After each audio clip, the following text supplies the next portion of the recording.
We now turn to health news tonight. There's a warning from the CDC. New and extremely dangerous superbug. It's a deadly nightmare bacteria. And even the CDC has called it a nightmare. A nightmare? I mean, at first I thought that was someone else's hyperbolic headline No. until I saw it was the CDC. Right, the CDC is usually very straight-laced and doesn't use words like that. This is a very, very complex problem. So there's not one single group that can take full ownership of solving the problem of resistance.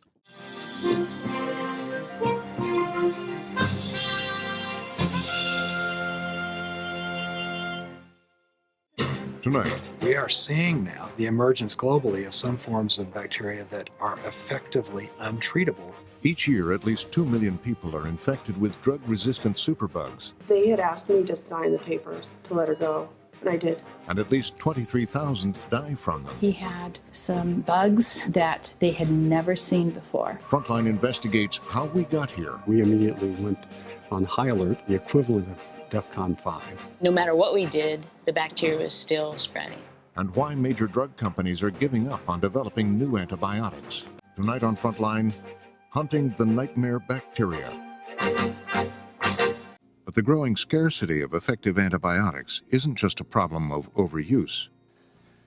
It's also been driven by what's happening inside the drug industry itself. The place where it started to turn really challenging, I'd say, would be in the 80s and the 90s, when we began to see occasional bacteria that were very hard to treat. And it became less obvious that you were able to invent new antibiotics. Now to our series on the hunt for new antibiotics, as superbugs and bacteria are building more resistance to the current line of drugs. It's a joint project from our correspondents Paul Solman and Miles O'Brien. Most of the companies that were really doing the large-scale development work backed away from the area. But ever-hopeful startups, like this one, Tetraphase outside Boston, have popped up. And a new public-private partnership called CARB has stepped in to help fund their trek from test tube to clinical trials. We have at CARB $455 million over the next 5 years. But what we need globally across all countries is about $2 billion per year for antibiotic R&D supported by public and charitable funds. So says Executive Director Kevin Otterson. This is an infrastructure investment that has to be made in order to keep this drug class alive. Do you think antibiotics is the most valuable drug class in human history? It's done more to save lives than any other drug class. It's incredibly powerful, but it's the only one that if you don't keep investing, you lose it. Every other invention of modern medical science is still going to work in 100 years. Antibiotics, we know they won't. Because bugs resistant to the antibiotic will evolve. But what cure can economics possibly come up with when the market itself fails? The model that people are coalescing around is some sort of a significant prize, a significant billion-dollar payment that rewards them for the innovation, and then we can still use that antibiotic sparingly for the next 10 or 20 years. And I have to say that we at CARB have been amazingly impressed with the early stage products, teams, research that's out there. We have some of the most experienced antibiotic drug developers in the world working for CARB, John Rex and Barry Eisenstein, and they were shocked what we found when we put out the call for non-dilutive capital for early stage work. There's truly some amazing things out there. To say that another way, I think in the next panel, Tony Fauci's coming up. To say it another way, NIH, NIAID has actually been funding some interesting things that are now ready to move forward, but the companies can't get across the valley of death. It's funded by the U.S. government and by the Wellcome Trust.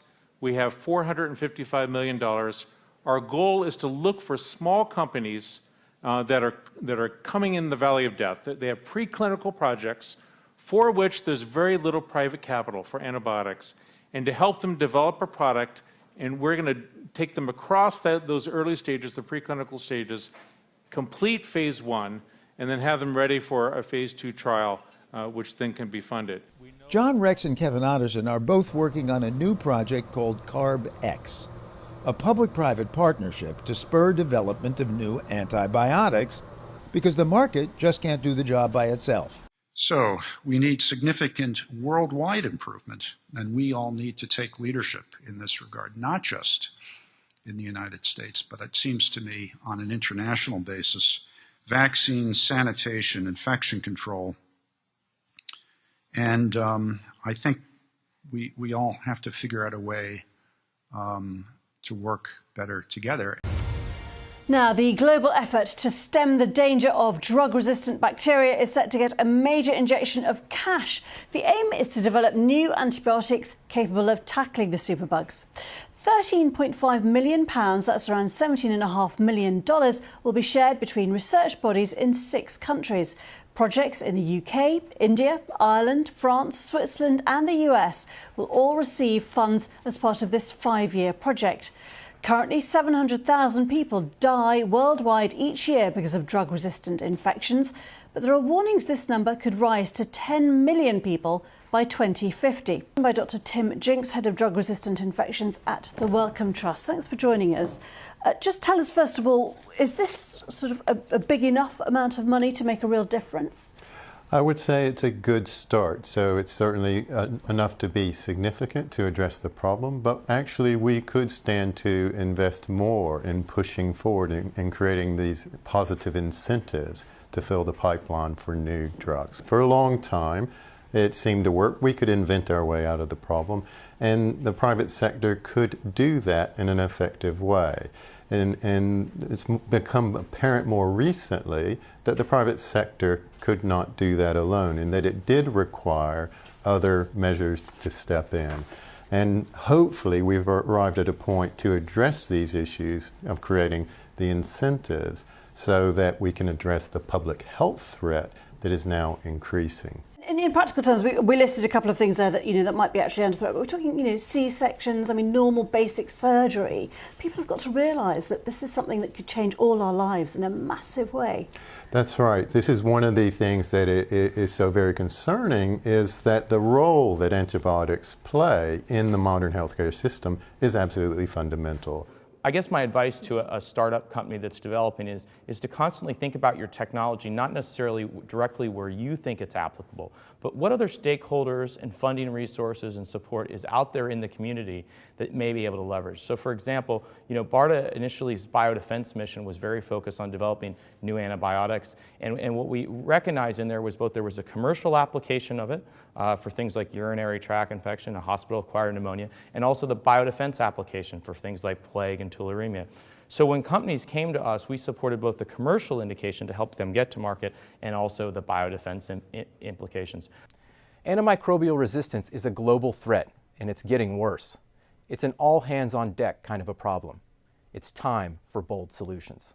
We have at CARB $455 million over the next 5 years. But what we need globally across all countries is about $2 billion per year for antibiotic R&D supported by public and charitable funds.